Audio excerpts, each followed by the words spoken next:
It's Path Program, week 3, day 6. And we are wrapping up our week looking at constraints, all the things that are in your life or in your mind right now that could be contributing to you not enjoying and living the exact life that you choose for yourself.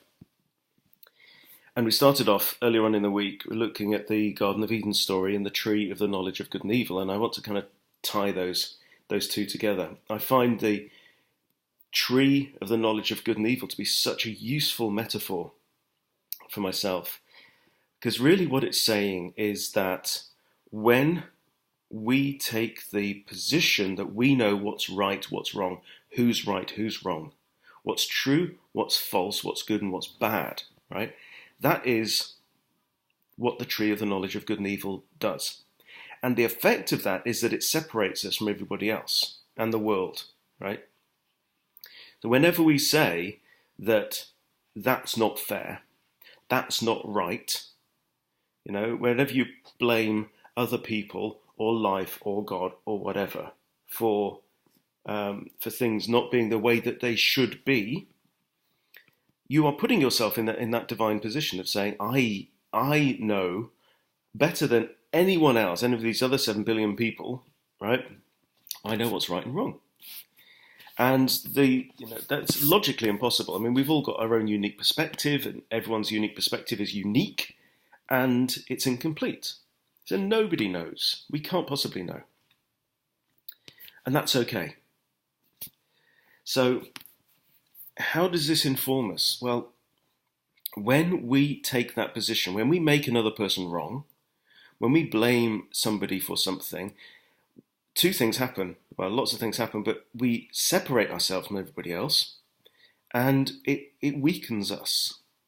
It weakens us because it's almost giving power to something.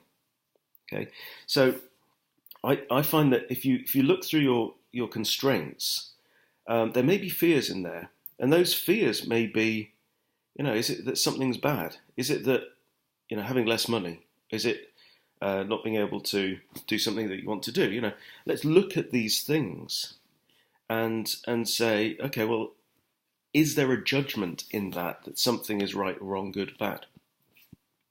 Because you don't necessarily have to judge. You can judge. You can judge if you like. We can judge. We judge all the time. But the story tells us that judgment is the root of all human suffering.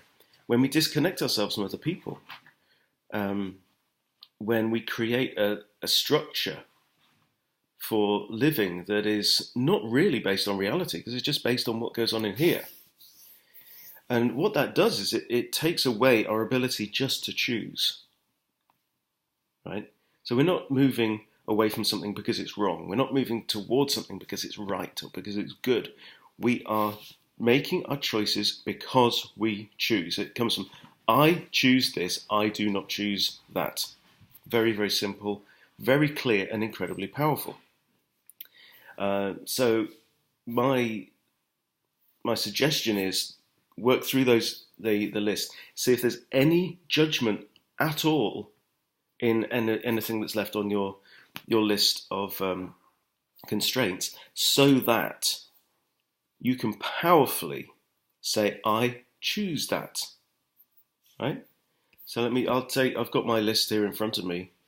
Fear, I've got fear that no one will care about my project, fear that I can't design a house, that the house won't work and will be condemned, meaning failure, right?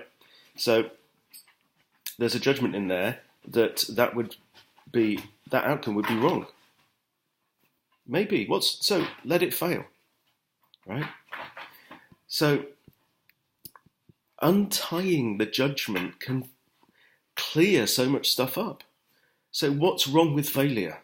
Failure is extremely important. Failure is built into the fabric of life and all of nature. We're designed to fail. Everybody dies. Right? We're not immortal and perfect. But I'm making a judgment that if for my initial project, if it happens in 2017, if that doesn't work, and that somebody says, no one's allowed to live in that place, that it makes me a failure.